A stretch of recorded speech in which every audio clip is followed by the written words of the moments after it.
Nothing in the world can stop me now! Oh, I am going to fucking love you. Oh, yeah! It was like lightning!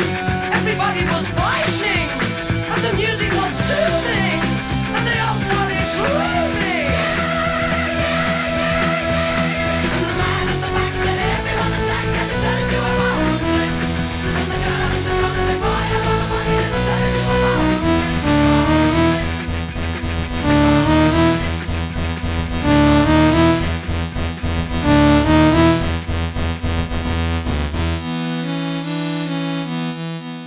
I'm back and ready to drop some twattiness on substandard Who. This time I'm reaching deep into the past. I'm going to punish my favourite doctor bar none, Patrick Troughton. Let no one say I'm not fair. The Underwater Menace is one of the poster children for bad classic Who. It has everything: an insane plot, terrible writing, worse than usual special effects, and the original screen-chewingly ridiculous Who villain, Dr. Zaroff.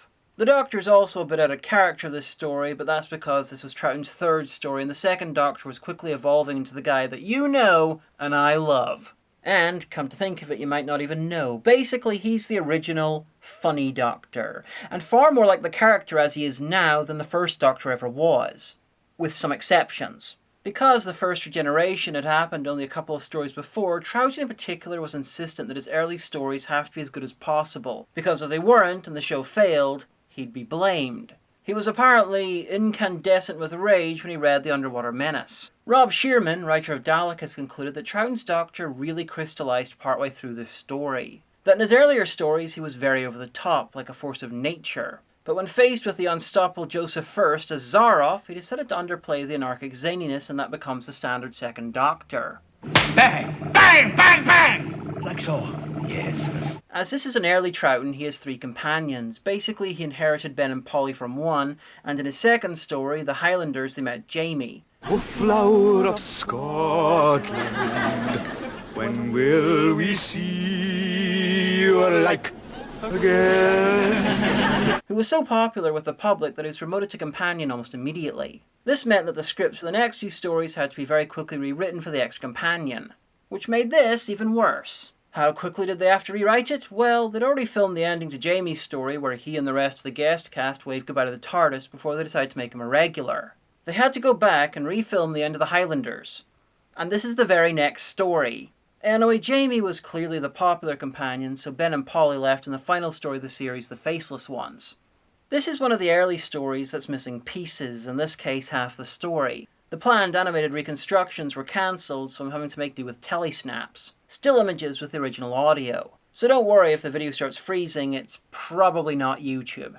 Telesnaps tended to be made from photographs taken of the TV by fans during the broadcast. The audio was recorded by fans to listen to later.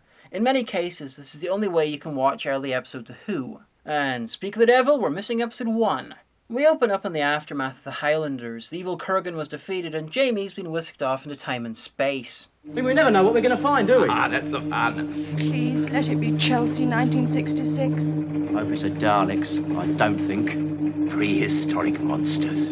Please don't let it be Rose Tyler's house. What have I come upon? The floor, probably. Wipe it up. He has a point though, the 60s TARDIS is way sexier than the modern one. First stop, eventually Atlantis. This is the first time Who has dealt with the destruction of Atlantis. Times 2 and 3 will happen in the Pertwee era, and none of them are compatible with each other. They're on a beach, and I love 2's hat. It makes him look like the Witchfinder General. All the better for killing Carrionites. Because there's too many of them for most sets, they split up almost immediately. Polly's left wandering around like a character from a gothic novel until she's captured by someone tantalizingly off-screen. If you think it's a bit dull watching these still images, then spare a thought for me. I've not only got to work out what's going on based mainly on dialogue, but the shot of Polly before she was captured was still on screen after she was grabbed and while they were searching for her. Plus, I have to try and make it funny, with emphasis on try because I'm clearly failing. It's funny. Hasn't been fired long. The Doctor's probably talking about a gun, but from that pose, it looks like he's talking about Jamie's cock. Anyway, the others are eventually grabbed too and imprisoned with Polly in an Atlantean prison lift. I'm kidding, but early Who once had a security kitchen because they couldn't afford separate kitchen and brig sets. Take them away to the security kitchen. Anyway, this place is so dull that they quickly pass out, leaving us with this thrilling bit.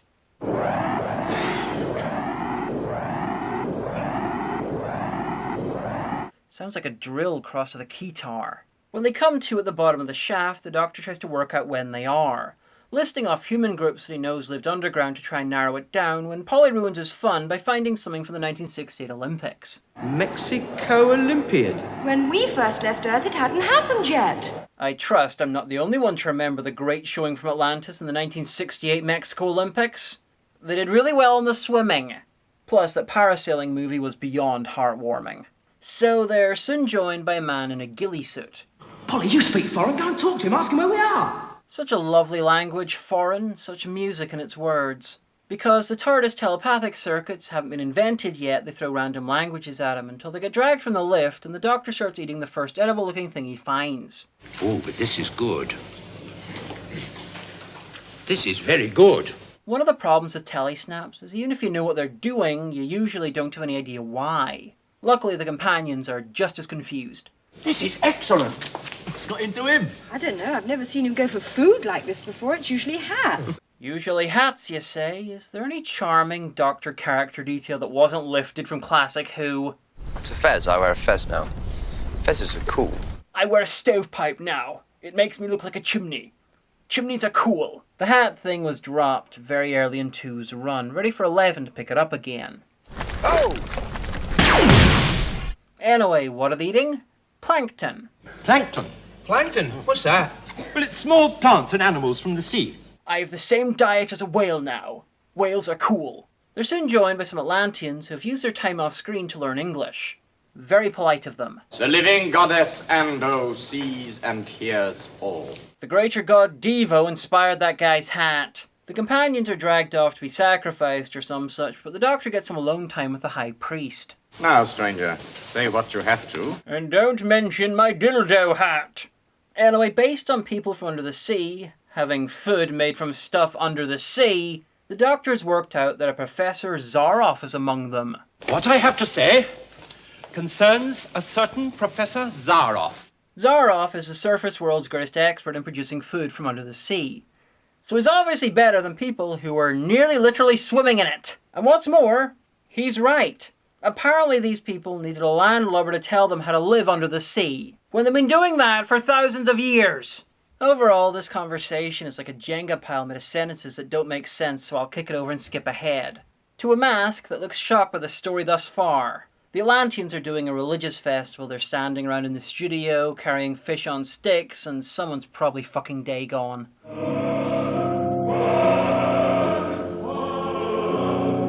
Oh, God. It's inside me. What does that mean? He fuck her. Based on looking up stuff online, because the images aren't helping, it seems that the TARDIS crew are about to be dunked into a shark tank and probably eaten by a team of businessmen. Accept, O mighty and powerful Amdo, these your sacrifices. I do not get why they invented a god for this story. Surely Poseidon, or even Dagon, even though he's not actually a fish god, would work better. Anyway, the Doctor smuggled a message to Zaroff, who comes running. Because it'd be a shame to waste so many unlikely coincidences. Stop the ceremony! Stop the ceremony! It's very hard to tell what's going on! The message said that the Doctor had a message for Zaroff. That's important and kind of recursive information, so the TARDIS crew are spared. First, let me say how glad I am to see that the reports of your death 20 years previous were a little premature. Wait, so the Doctor saw that undersea people are eating food from under the sea and assumed a long dead guy from the land was responsible for this. And he was right. Apparently the Doctor's love of hats isn't the only thing New Who borrowed from this story. Making absolutely no sense whatsoever, but somehow still being right about it. Got dragged along too. Now, this information you have, what is it? Well, it's that the writing is really bad. Now, this vital secret, what is it? I must know.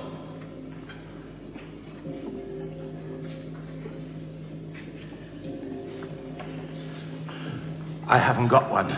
Oh, let's feed that non-secret of yours to the sharks, shall we? Actually, no, because Zaroff is a barely restrained supervillain who considers feeding the Doctor to his pet octopus. I could feed you to my pet octopus, yes? Yes. But eventually decides to keep him around because he amuses him.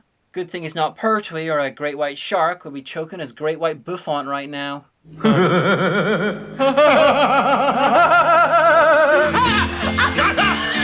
The other three are being put to work in Atlantean society. Jamie and Ben are being sent to the mines while Polly gets even worse fate, being forced to watch fish-human hybrids farming seaweed and stuff. But listen, how do they breathe?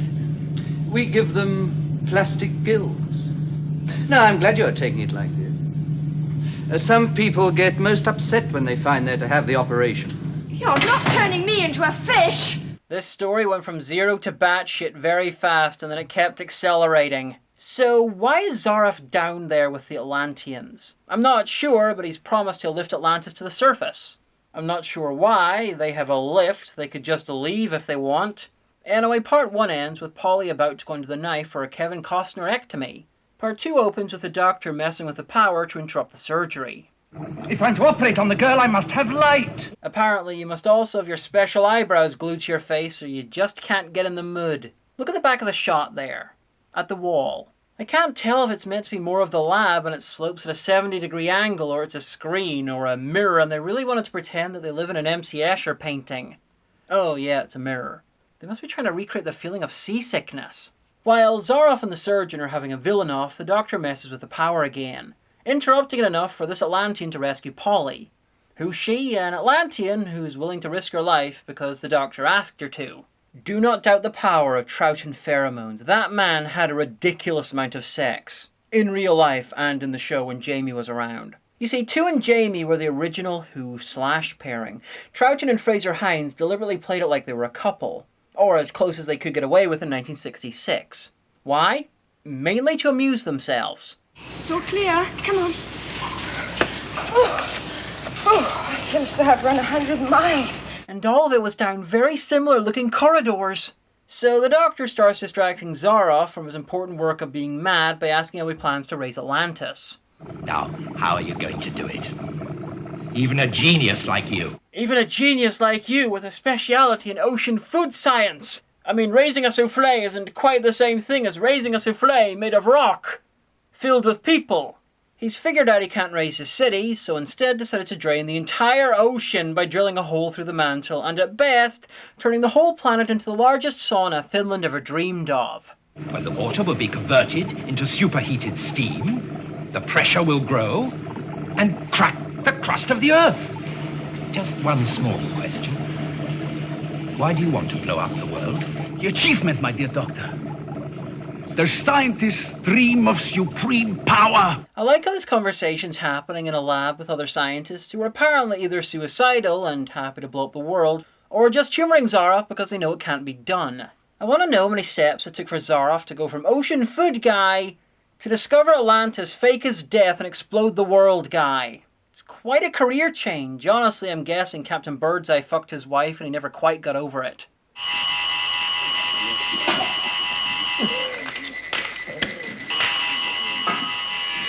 God! Search that man. Over in the mines, they're searching some guys for the source of that really fucking annoying sound. Joke's on them, though, it might be part of the score.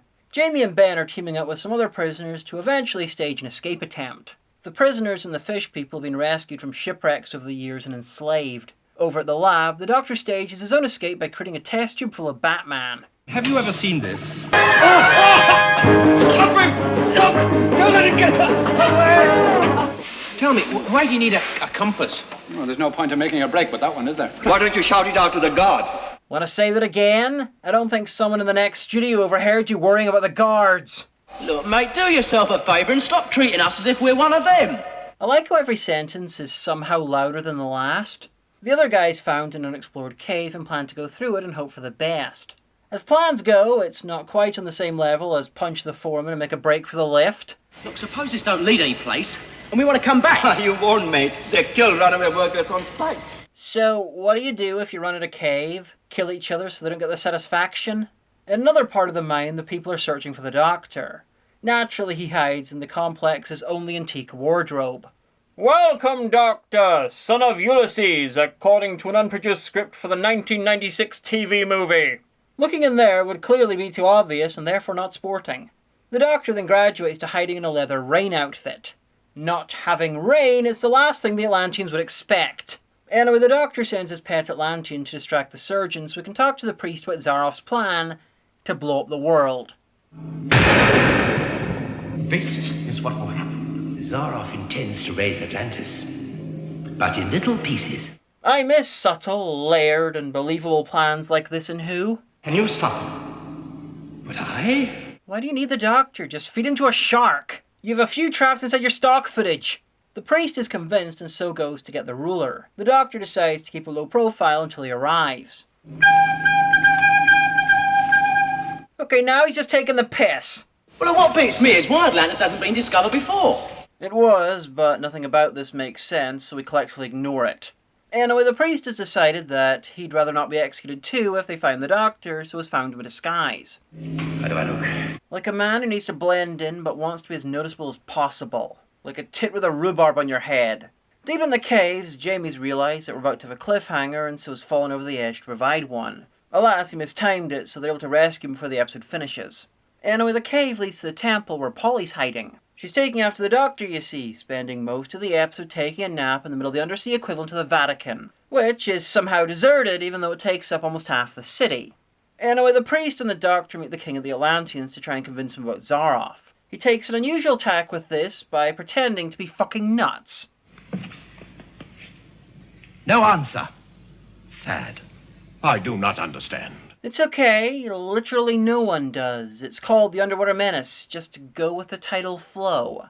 The king promises to consider the Doctor's exceedingly poorly chosen words, and then just hands both the Doctor and the priest to Zaroff. Do with them what you will. Oh, I'm sure he will, and it'll involve dribbling and or yelling. Over at the temple, the Doctor's pet is continuing to be helpful for some reason by giving Ben, Polly, Jamie, and the other miners some disguises. And that's it for episode 2. The Doctor and the priest are apparently screwed. Episode 3 opens with these guys standing there until Zaroff realised he was meant to be on camera. Anyway, it turns out that Zaroff has somehow kept the earth-shattering part of his plan from his own scientists. What do you mean you haven't told your own people what's in store for them? Okay, so Zaroff has managed to find a bunch of scientists to assist him who don't realise that literally emptying the ocean into the mantle would be a bad idea. Either that, or he's found some random idiots and is pretending they're scientists. Not only that, but he told a random, homeless-looking guy that he just met his entire plan that he was keeping from his own people. Just one small question. Why do you want to blow up the world? If Zaroff wasn't meant to be completely fucking nuts, I'd be pretty upset by now. If I had not interfered with the temple sacrifice, the sharks would have torn you apart. Yeah, but then you'd be facing Pertwee and he'd be feeding your own teeth by now. We'll be seeing each other again. Not in this world, Doctor. No, when you're briefly trapped together on a very new asteroid before very quickly dying. The Doctor and the priest are to be executed. The lease ran out on the shark, so it's by beheading. As soon as these guys finish performing oral sex on these fish. The fish sound really into it. I'm sorry I got you into this, Ramo. We'll all have to die sometime, Doctor. I noticed how the priest didn't apologise for trying to execute the Doctor earlier, but what's an execution or two between co-stars? I had an idea. Why not get the priest to disguise himself as a goat? All I need to do is go, Meow! No, more like, Meow! Anyway, Ben's hidden himself inside the head and is trying to Zardos the Doctor and the priest to safety. The fish is good. The chips, evil. Anyway, the revelers figure the great god Ando has eaten the Doctor and the priest. Ando has eaten up her victims! Yes, really. Anyway, the priest's having a breakdown because his god's been proven to be an elaborate bullhorn. To really ram home how distressing this is, they play the music so loudly we can barely hear anything. Unbelievable. All these years and I never guessed Ando's secret. Oh, keep your voices down now, they'll hear it. Not over that score, they won't. Wait, the priest doesn't know how the statue works? Who the fuck usually operates it? Anyway, the other priest tells Zaroff and the king about what happened. Now, Zaroff can handle lots of bullshit, mostly from his own mind. He's okay with being surrounded by men in craft store supplies with eyebrows made from donkey tails, but don't ever fucking tell him that God's real and is working with the Doctor. You discredit the mystic power of Amdo? I believe what I see with my own eyes. Although the king agrees with the priest that it's a miracle, he goes along with Zaroff because prayers have limited efficacy in raising Atlantis from under the sea. Now you are talking sense again. I don't experience it myself, but I know what it looks like on other people. Anyway, the doctors worked out the most roundabout way to defeat Zaroff. Convinced the fish slaves to go on strike to starve Atlantis. You see, all the ocean food Zaroff developed goes bad within hours being farmed, because if it didn't, this plan wouldn't work. Zaroff has not yet found the answer to his great problem. All his seafood goes bad in a few hours and has to be thrown away. Surely that pales in comparison to his other, greater problem of turning the world into a giant bottle of Mentos and Coke. So, now to convince the fish people to go on strike. Do you think you can do it? Well, we'll have a go, Doctor, but it'll take a great gift of the gab to win over the fish people, you know. But you are Irish. Is that racist? Flounders of the world, unite! You have nothing to lose but the embarrassing costumes they sewed you into! That's not the whole plan, though. That'd somehow be too simple, so they decide to kidnap Zaroff. This involves the doctor sitting in a busy market and disguising himself as an old gypsy fortune teller because they're really common in the ancient Greek offshoot world of Atlantis that instantly enslaves surface dwellers. How do you do, fellow Atlanteans? Better than you do. You found a better disguise than that. The sad thing is he probably could, he just loves the challenge. You know, I could probably like New Who's Worst stories if they tried stuff as demented as this more often. I mean, none of this makes sense. The Doctor's plan, his disguise, the plot, the situation. Zaroff might actually be the sanest person involved because he's trying to end the story as quickly as possible so we can all go and watch the moon base instead. This whole market scene is like the Goblin Market from Hellboy 2 if Kenneth Anger directed and they filmed it at Burning Man. You two come with me. Nazi salute. Are they taking the piss because Zaroff's Austrian? Honestly, probably. Anyway, the Doctor runs around and somehow this results in Zaroff being captured. Ah, Doctor, at last! Anyway, the Irish mining guy is trying to talk the fish people into going on strike. He's doing this by using that old Irish charm. They're not people like us. They're just a bunch of sardines. You heard me. Cold-blooded fishes. This is like my rational mind is having a hangover. A flat fish from Galway would have more guts than none of that bunch. Why, mate, I am a flat fish originally from Galway, so piss off! I'm not sure why I opened with the insults. I mean, he's not actually told them the Doctor's idea yet. He just appeared and started mocking them for suffering a fate worse than his. Anyway, they run out of rocks and eventually agree to the plan. The thing I love about the fish people is the mind-blowing lack of effort put into the male ones. The women get all this random stuff glued to them, but the men are lucky to even get a diving mask. So, now we have ages of them swimming and refusing to work.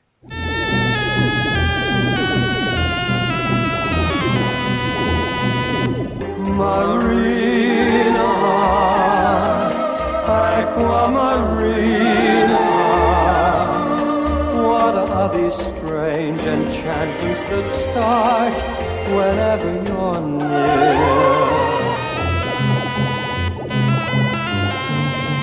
Well, that was 1 minute and 46 seconds I'll never get back. I'll bet this whole sequence was fucking thrilling before they found the episode again and had to go off the same 3 still images. Even with the visuals, it's like it was designed to make your brain commit suicide. Zaroff's ranting and raving at his capture until he obviously fakes a heart attack, and the Doctor heads off to make sure the Earth's destruction can't go ahead without him. So, do you want to hear Polly say one of the all-time stupidest things ever said by a companion? Oh, of course you do! Zaroff's continuing his obvious ploy to try and escape and... At least help me to stand at your side so I may feel the aura of your goodness. I think you should. He does look very ill.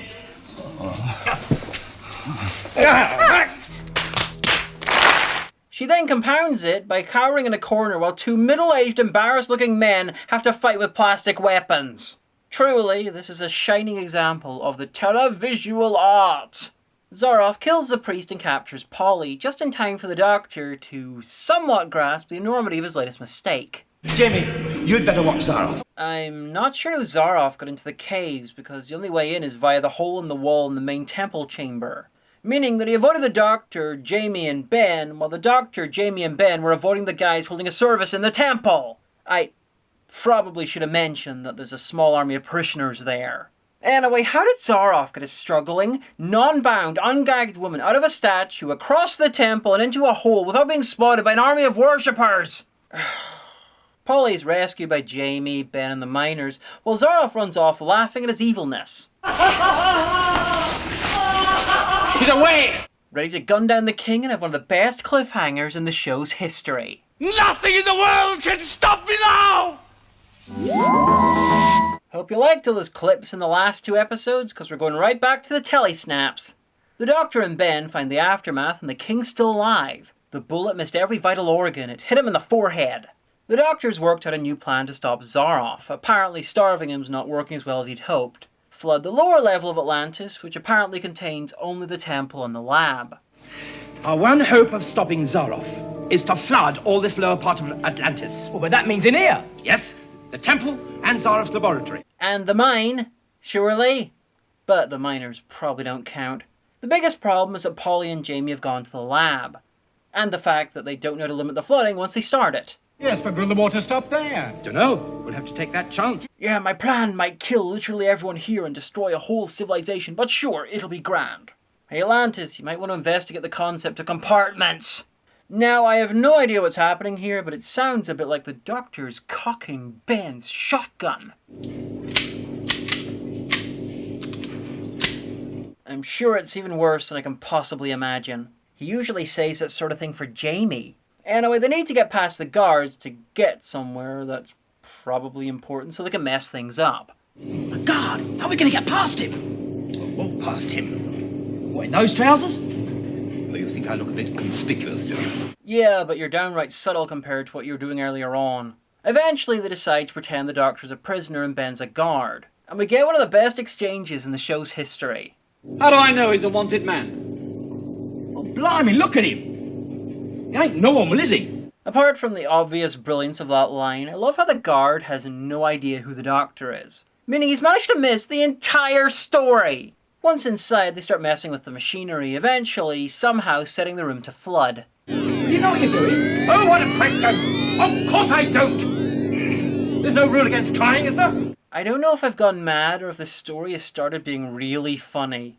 Jamie and Polly got themselves lost on the way to the lab. Easy to understand why. There's only 3 rooms on the whole floor.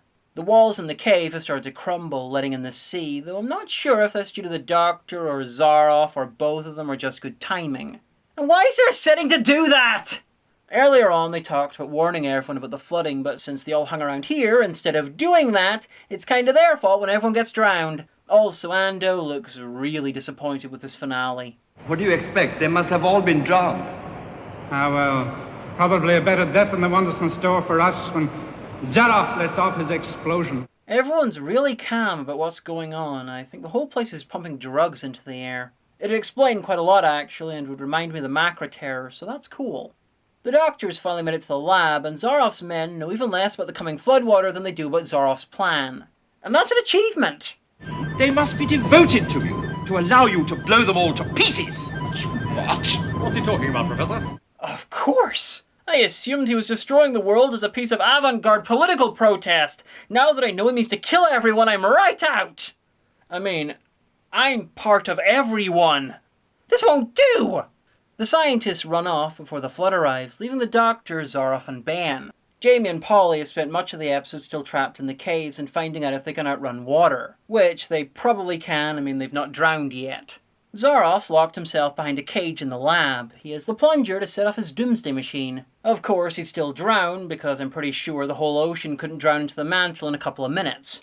Anyway, something happens, I have no idea what because it's not explained in the audio, but the plunger ends up on the other side of the cage from Zaroff, beside the Doctor and Ben, who then put it out of Zaroff's reach and run off leaving him to drown. No!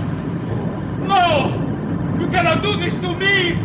The Doctor actually has a change of heart and goes back to save him, but Ben insists that they leave him. Ben, I've been thinking, I can't leave Zaroff to drown down there. I'm going back. Why on earth? We've got to get out of here quick or we cut off. But we can't leave him there. Look, you're coming with me. I'm choosing to believe he used his fists. This shot of Zaroff grasping for the plunger is on screen for about 90 seconds, by the way. It's not anyone's fault, it just makes it hard to follow.